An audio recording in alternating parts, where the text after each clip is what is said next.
के 6 सील में 6 बातें हैं, ऐसा हमने बात किया था। और वह एपिसोड मेरे लिए एक ज्योग्राफी क्लास के जैसा ही था। उस हद तक सन के बारे में, मून के बारे में, स्टार्स के बारे में, उसमें हमने 3 भागों के बारे में ही बात किए थे। इस एपिसोड में अगले 3 बातों को हम देखेंगे। ये दर्शकों के बेनिफिट के लिए उस वचन को अगर हम पढ़ेंगे उसके बाद शुरू करेंगे तो अच्छा रहेगा। जरूर। प्रकाशित वाक्य अध्याय 6 वचन 14 से वचन 17 तक। आकाश ऐसा सरक गया जैसे पत्र लपेटने से सरक जाता है। हर एक पहाड़ और टापू अपने अपने स्थान से टल गया। तब पृथ्वी के राजा और प्रधान और सरदार और धनवान और सामर्थी लोग और हर एक दास और हर एक स्वतंत्र पहाड़ों की खोह में और चट्टानों में जा छिपे और पहाड़ों और चट्टानों से कहने लगे, हम पर गिर पड़ो और हमें उसके मुंह से जो सिंहासन पर बैठा है और मेमने के प्रकोप से छिपा लो, क्योंकि उनके प्रकोप का भयानक दिन आ पहुंचा है। अब कौन ठहर सकता है, ये कहता है।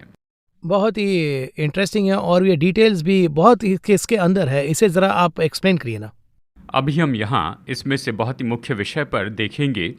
प्रोग्राम के शुरू में ही आपने कहा कि ये जो वचन का भाग है ये तो भूगोल की क्लास के जैसे है, लेकिन ये साइंस क्लास के जैसे है। देखिए, हम लोग तो बाइबल को केवल एक धार्मिक किताब है इस तरह से सोचकर देखते हैं। इसमें आस्था के हिसाब से पढ़ने के लिए यहाँ कुछ शिक्षाएं हैं, यीशु की शिक्षाएं हैं।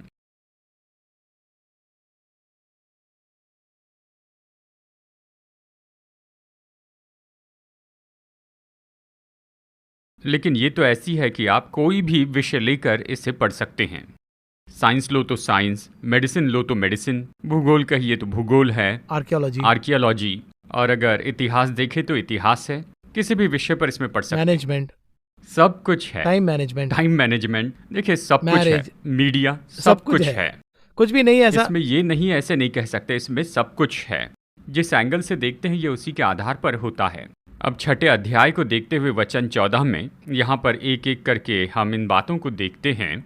आकाश ऐसा सरक गया जैसा पत्र लपेटने से सरक जाता है, इस तरह से हमने देखा है। अब देखिए, लोगों की और हमारी एक कल्पना है।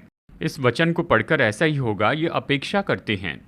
ऐसा ही हो ऐसा नहीं है, इसके लिए दूसरा एंगल भी हो सकता है। उदाहरण के लिए, यीशु राजा बन के जन्म लेंगे। जब ऐसा कहा गया तो एक उम्मीद आई। तो जो ज्योतिष थे वो कहाँ पर जाते हैं? वो तो हेरोदेस के महल में जाते हैं। या राजा की बात करते हैं, वहाँ राजा है तो उसी महल में पैदा होगा, ये सोच वो उनका थिंकिंग है। जी हाँ। लेकिन यीशु कहाँ पर है? जब ये पूछा गया, मुझे पता नहीं कहाँ, क्योंकि यीशु का जन्म साधारण सी जगह पर हुआ था। तो ऐसा भी हो सकता है। ऐसी उम्मीद करते वक्त, लेकिन बताया था राजा, जी, जो कहा था वो होगा, लेकिन वैसा नहीं जैसे उम्मीद की थी, लेकिन अलग तरह से। लेकिन बात तो ये है, मैं वही कह रहा हूँ, क्यों इतने उदाहरण हम देते हैं। आकाश ऐसा सरक गया जैसे पत्र लपेटने से सरक जाता है। अब इस आकाश के बारे में एक बात हम समझ ले तो अच्छा होगा। क्या समझना है? ये कहे तो यहूदियों के विश्वास से 7 आकाश है। जैसे पौलुस कहता है कि वो पैराडाइज तक उठाया गया, मैं तीसरे आकाश तक उठाया गया, इस तरह से वो कहता है। यहूदियों के हिसाब से पहला जो आकाश है वो है फर्स्ट हेवन, इस तरह का आकाश है। इसके बाद तीसरा जो आकाश है वो तो पैराडाइज है, हम देख सकते वो एक आकाश है। इस तरह से 7 आकाश है कहा जाता है। अगर हम इसे समझाएंगे तो दूसरा को समझाने के लिए समय नहीं रहेगा। देखिए, हमारे लिए इस समय में जो अन्य जाति से हैं, हमारे लिए कौन सा आकाश है? अगर ये पूछते हैं, अब पक्षियों के उड़ने के लिए एक आकाश है जी, जहाज के उड़ने के लिए आकाश है, वहाँ पक्षी नहीं उड़ सकते हैं। सैटेलाइट के लिए एक आकाश है, उसका माप कुछ और है, ग्रेविटेशनल। उससे भी परे यानी जो ग्रह है वो भी एक आकाश है, यानी उससे भी परे अगर और आगे जाए, तारों का भी एक आकाश है, गैलेक्सी, इस तरह से बहुत से लोग कहते हैं। उससे भी आगे जाए तो हम ये कह सकते हैं कि वहाँ स्वर्ग है, यानी इतने आकाश है।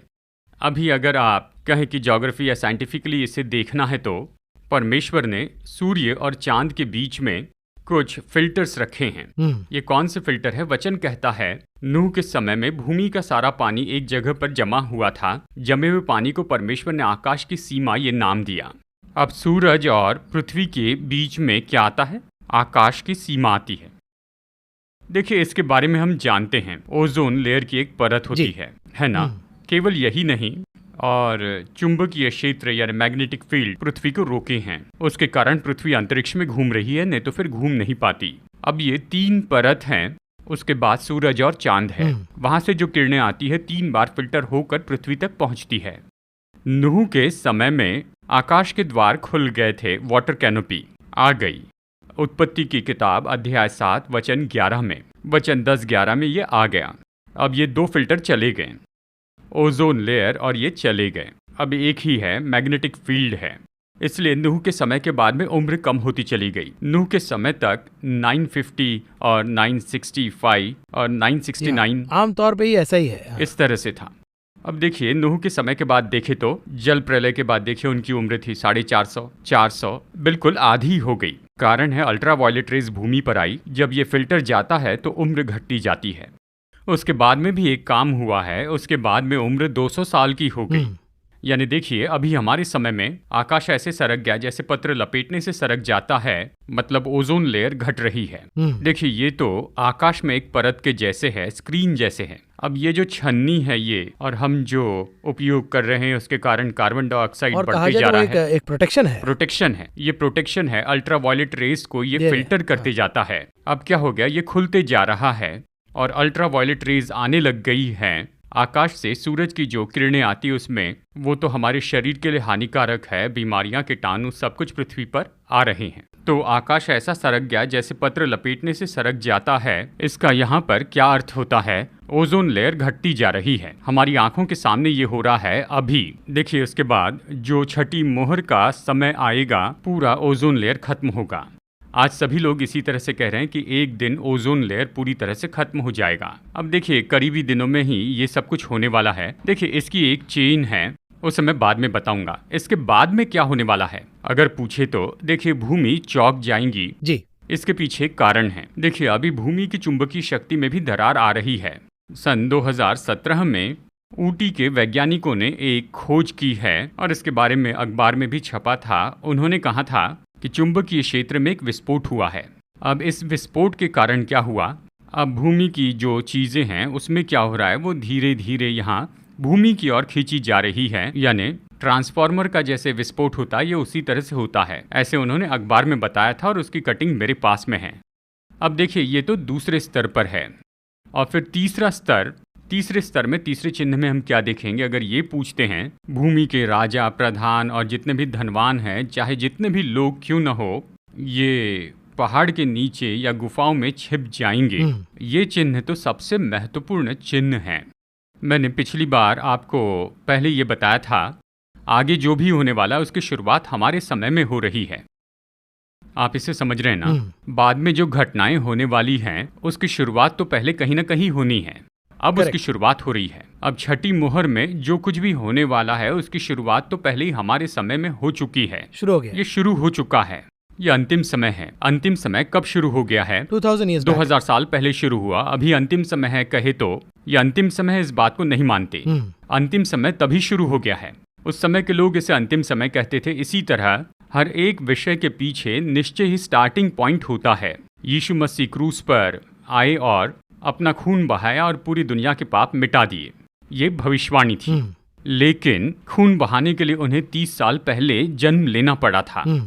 30-33 साल पहले वो पैदा हुए, बड़े हुए, खुद को साबित किया और उसके बाद लहू बहाया। यीशु आकर अपना लहू बहाएंगे, उसके बारे में 30 साल पहले बताया था कि लहू बहाने वाला आ चुका है। इस तरह से कहा गया था। तुरंत ही लोग क्या कहते हैं, 33 साल बाद होने वाली घटना के बारे में अभी से बताकर लोगों को मिसगाइड कर रहे हैं, इस तरह कहते हैं। यही मैं कह रहा हूँ, छठी मोहर की बातें तो अभी हो रही हैं। और कहा जाए तो वो जन्म लेंगे ऐसा कहकर ओल्ड टेस्टमेंट में लगातार तो हम इसे देखते ही आ रहे हैं, है ना? देखा जा रहा है। जब वो होने लगता है उन 33 सालों के बाद में क्रूस पे चढ़ाए जाएंगे, वो अभी पैदा हो चुका है। दुनिया के पापों का बोझ उठाने वाला उद्धारकर्ता पैदा हो चुका है। जी हाँ, वो तो प्रोटोकॉल के हिसाब से होगा। प्रोटोकॉल के हिसाब से ही जब हम ये कहते हैं तो कुछ लोगों को कैसा ये हो जाता है कि बाद में होने वाली बातों को अब क्यों कह रहे हैं।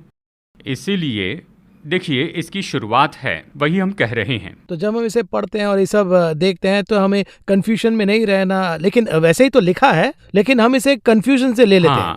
यही बात मुख्य है। अब मैं क्या कहना चाहता हूँ, अगर आप ये पूछे तो, कि लोग पहाड़ों और गुफाओं में छिप जाएंगे, यानी वो तो पहाड़ों और गुफाओं में जाकर छिप जाएंगे। क्या ये सब होगा, ऐसे भी सवाल होते हैं? जी हाँ, देखिए ऐसा भी एक समूह है। पहाड़ के नीचे छिपना है तो पहाड़ को कभी ना कभी खोदा जाना चाहिए। जी हाँ। छठी मोहर के समय वो वहां पर जाकर छिपते हैं ना, ऑलरेडी वहां होना पहले चाहिए। से पहाड़ में अगर गुफा होगी तभी तो जाकर छिप पाएंगे ना, तो वो गुफा कभी न कभी खोदी गई होगी, इसका एक कॉन्सेप्ट है। वही मैं कह रहा हूँ, गुफा खोदने का समय तो यही है।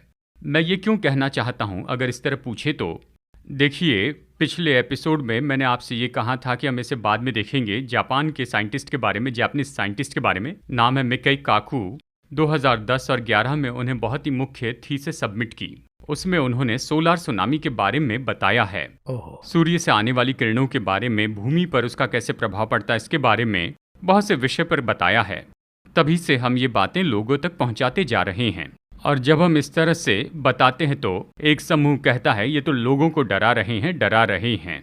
लेकिन इससे बचने का रास्ता वो पहले ही बता चुके हैं। उन्होंने क्या कहा है, अगर हम पहाड़ों के नीचे गुफाओं में जाकर 1500-2000 फीट नीचे या 1800 फीट नीचे बंकर्स बनाते जाएं तो सोलार सुनामी से बच सकते हैं। इस तरह से उन्होंने कहा और इस तरह से उन्होंने अपना स्टेटमेंट दिया। उसके बाद 2011 और 12 के बाद इस पर अधिक बातें होने लगी। सन 2020 के बाद हर एक दिन इसके बारे में चर्चा हो रही है। आप ये सब कुछ मीडिया में देख सकते हैं। किसके बारे में?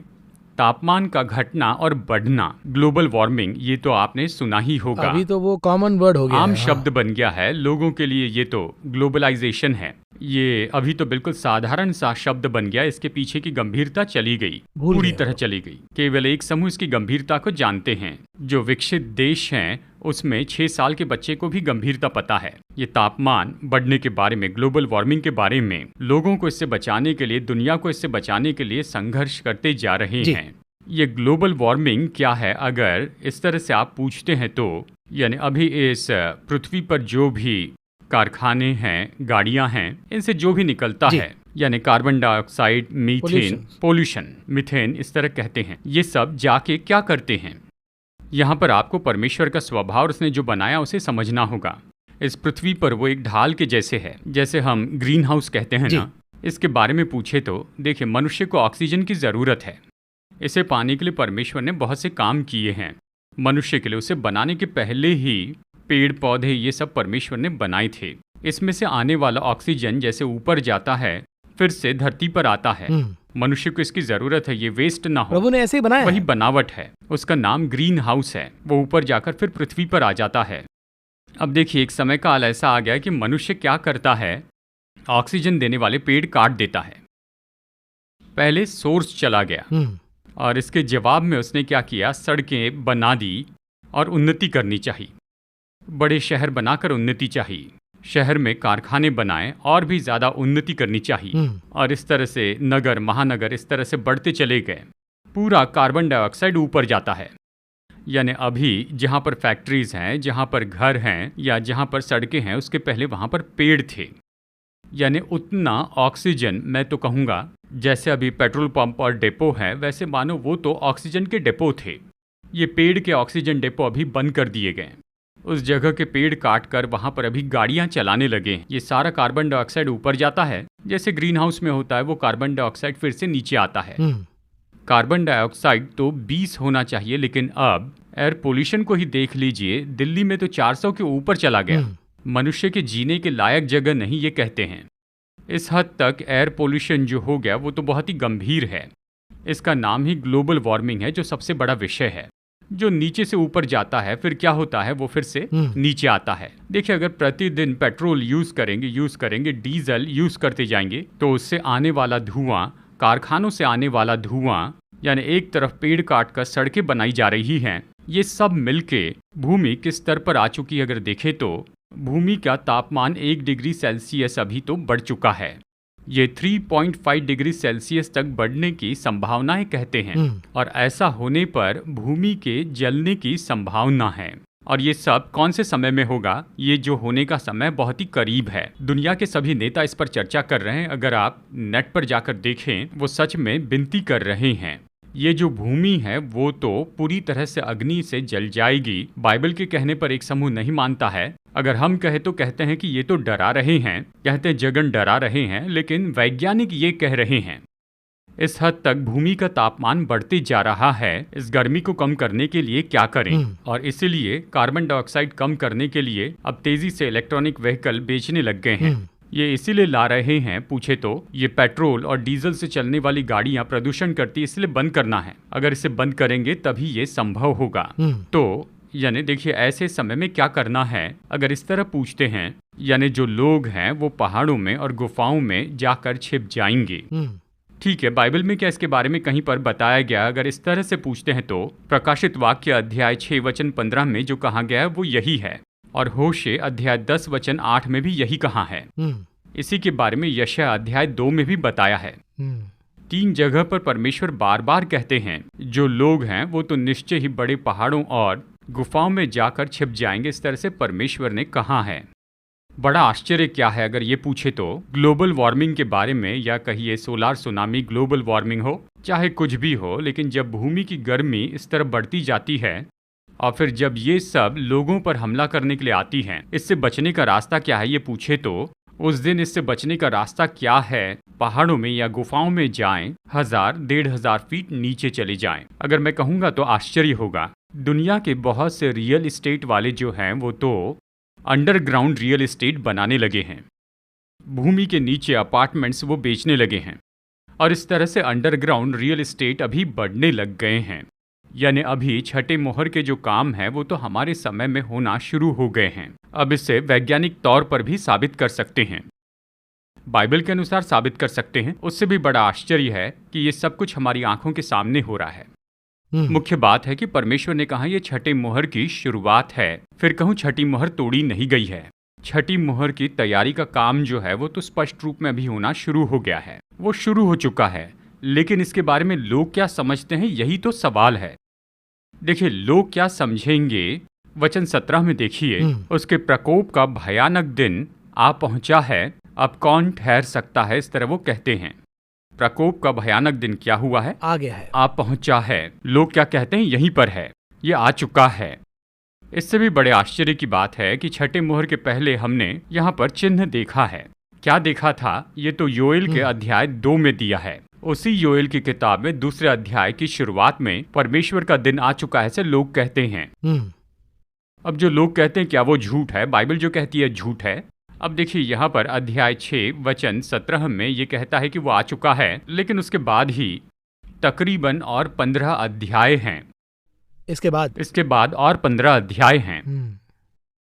इसका क्या अर्थ है? प्रकोप का भयानक दिन आ पहुंचा है, शुरू हो चुका है। यहाँ छठी मोहर में उस प्रकोप का दिन तो आ पहुंचा, यानी इसके पहले का सब खत्म हो गया, प्रकोप का भयानक दिन शुरू हो गया। यहाँ से ये शुरू होकर हर्मगेदोन के युद्ध तक चलेगा। अब हमारे पास छठे मोहर के खत्म होने तक का ही हिसाब है, क्योंकि हम उसके आगमन में जाने वाला एक समूह है। ऐसे अगर हमें जाना है तो कहे तो यहाँ पर ये जो छठी मोहर है वो हमारे लिए अंतिम चिन्ह है। जब हमारी आंखों के सामने ये सब कुछ होने लगा है तो हमें यहाँ पर क्या समझना होगा? वो लोग इस छठी मोहर के आने पर क्या कहते हैं? प्रकोप का भयानक दिन आ पहुंचा है, ये कहते हैं, आ पहुंचा है कहते हैं। और इसीलिए अब हम कहते हैं कि प्रभु का आगमन बस होने वाला है, उसकी तैयारी अभी चल रही है। अब इसके लिए जो सबूत हैं हम कितने भी दे सकते हैं, हमें ज़रूरत नहीं। यानी आप जाकर देखिए, यानी हाल ही में ग्रीनलैंड में बारिश हुई और इसके बारे में खबरों में बताया गया। ग्रीनलैंड में बारिश हुई, ग्रीनलैंड में बारिश हुई, इसमें क्या खास है? ये पूछे तो ग्रीनलैंड में बारिश होना खास है, क्योंकि ग्रीनलैंड नॉर्थ पोल की चोटी पर है, वहां बारिश नहीं होती, बर्फ गिरती है। बारिश हुई इसका मतलब सम चेंज हो रहा है सर, कुछ बदलाव आ रहे हैं। कौन से बदलाव? ग्लोबल वार्मिंग के बदलाव। बर्फ के बदले बारिश हो रहा है, बर्फ के बजाय बारिश हो रही है। यानी बर्फ का मतलब इतना तापमान होगा तो ही बर्फ गिरेगी। बारिश हो रही इसका मतलब है कि तापमान गर्म हो चुका है। अब बर्फ पिघल कर क्या हो रही है? बारिश हो रही है। यानी ग्रीनलैंड में भी गर्मी पहुंच चुकी है। अब वो क्या कह रहे हैं? बर्फ पिघलने के कारण समुद्र का पानी बढ़ते जा रहा है। समुद्र का पानी बढ़ने पर बाइबल कहती है समुद्र की लहरें बढ़ जाएगी, इस तरह से बाइबल कहती है। तो बाइबल के अनुसार अभी समुद्र का पानी बढ़ने लगा है। ठीक है, अब इससे बचने का रास्ता क्या है देखा जाए तो इसमें अभी जो कह रहे हैं वो बाइबल की भविष्यवाणी है। हम भविष्यवक्ता नहीं हैं, हम सिर्फ इसे समझा रहे हैं। बहुत ही जल्दी इसी तरह से जो वैज्ञानिक है वो इसके लिए एक सबमिट करेंगे और लोगों को ये बताएंगे, यानी वो क्या कहेंगे जितनी जल्दी हो सके। यानी देखिए, बारिश होने के बाद में क्या होता है, वो कहते हैं जो निचले स्तर में रहते हैं वो जल्दी से जल्दी ऊंचे स्थान पर चले जाएं। यानी अगर आप छठी मोहर के समय को देखें तो वैज्ञानिक इस तरह से कहते हैं, ऊपरी हिस्सों में रहने वाले जितने भी लोग हैं थोड़ा नीचे आकर रहें, पहाड़ों और गुफाओं में जाकर छिप जाओ। एक तरह से जब सोलार सुनामी क्रॉस हो रही थी तो उन्होंने कहा वहां जाकर सेफ रहो। सोलार सुनामी हो, ग्लोबल वार्मिंग हो, जब तक गुजर न जाए तब तक सुरक्षित जगह पर रहिए। जी हाँ, इसमें इंटरेस्टिंग चीज़ क्या है कि ये सब जो भी है, फॉर एग्जांपल 500 साल पहले अगर ये कहें कि आकाश में प्लेन उड़ेगा, इन्वेंट करेंगे, 500 साल पहले तो वो इमेजिन भी नहीं किए होंगे। वही अगर 200 साल पहले ईमेल रहेगा, इंटरनेट रहेगा, तो वो भी कल्पना से बिल्कुल बाहर की ही सोच थी। हाँ, है ना। अभी आप देखेंगे तो कोई भी पोस्ट ऑफिस में जाकर पोस्ट बॉक्स में मेल नहीं डालते। हमारे ज़माने में हमने वो सब किया था और अब मेल आ चुका है। तो यहाँ हम जो देख रहे हैं, आपके मुताबिक हम जो देख रहे हैं कि क्या ये सब हो सकता है, क्या ये सब हो सकता है, ये सवाल के लिए रिवर्स में ही प्रभु ने इसे बड़ी सुंदर तरीके से बनाया है एज पर प्रोटोकॉल। यही हम न्यूज़ में लगातार देखते आ रहे हैं। अब सवाल मेरा यह है कि ये सब हो रहा वो एक तरफ, लेकिन मुझे और भी प्रिपेयर रहना है। इस एस्पेक्ट को प्रभु बार बार कहते ही जा रहे हैं। इस नजरिए को आप कैसे देखते हैं? ऐसा है, ये सब देने के लिए परमेश्वर का उद्देश्य क्या रहा होगा? अब कहिए कि एक जज हैं, जो जज है वो न्याय सुनाकर चले जाते हैं, है ना? करेक्ट। देखिए, और ये जो जज हैं वो तो उस अपराधी को बचाव के लिए निश्चित समय देते हैं, उसको जरूरी समय देते हैं, टाइम देकर एक्सटेंड करते ही जा रहे हैं। एक्सटेंड करके उसे सारे सबूत साबित करने का मौका भी देते हैं। कैसे भी हो इस दंड से तुम बच जाओ, यही तो कारण है। दुनिया के हिसाब से चलने वाला जो जज है एक व्यक्ति को इतना समय देता है, तो देखिए, महान न्याय करने वाले परमेश्वर, जिसे सर्वशक्तिमान परमेश्वर कहते हैं, इस भूमि को बनाने जिसने इस भूमि की रचना की, सृष्टि को बनाने वाला, हमें अपने स्वरूप में बनाया, वो जब एक बड़ी, यानी देखिए, जब भी कोई बहुत बड़ी आपदा आती है तो वो सभी मनुष्यों को बचाना ही चाहते हैं। कुछ लोग पूछते हैं कि परमेश्वर कैसे ऐसी विपत्ति और नाश को इस तरह अनुमति देते हैं। देखिए, व्यवस्था के अनुसार लिखा है, उसे मानोगे तो तुम्हारे लिए आशीष है, नहीं तो तुम्हारे लिए विनाश लिखा है। परमेश्वर ने जो लिखा है उसे क्या नहीं कर सकते? बदल नहीं सकते। लेकिन उसी प्रकार नोआ के जमाने में भी कहा कि ऐसे एक विनाश को मैं नहीं करूंगा, इस बात को भी वो कहते हैं। लेकिन रेवलेशन में भी इसी प्रकार है। तो उस कॉन्टेक्स्ट को आप कैसे देख रहे हैं? अब नूह के समय में परमेश्वर दुनिया को नाश नहीं करेंगे ऐसे नहीं कहते, जल प्रलय से नाश नहीं करेंगे। बिल्कुल सही। परमेश्वर ने कहा इस तरह से जल प्रलय से नाश नहीं करूंगा। ऐसे कहते हुए जरा सोचकर देखिए, नूह के समय से हमारे समय तक का समय काल जो है वो लगभग 4000 साल है। बहुत ही लॉन्ग पीरियड। यानी आदम से लेकर नूह के समय तक 2000 साल।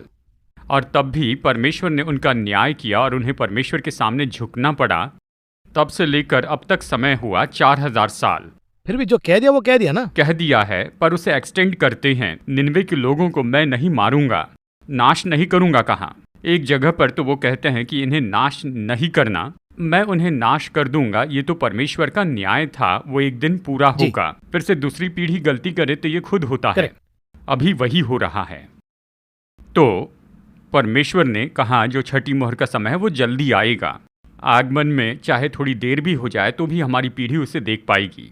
इस कार्यक्रम में आकर आपने डिटेल से एक्सप्लेन किया, बहुत बहुत धन्यवाद। अगले एपिसोड में हम और भी इंटरेस्टिंग विषय को देखेंगे। बट ये 6th सील जो है वो इतना इम्पोर्टेंट है, उसके लिए बहुत से फैक्ट्स है और हमारे दर्शक भी न सिर्फ इसे सुनकर बल्कि उसे मेडिटेट करके गहराई से समझकर इसमें और डीप जाइए, मेरा इच्छा है। Once again we will see you again in the next programme with another interesting facts. इस कार्यक्रम में आने के लिए धन्यवाद। नमस्कार। धन्यवाद।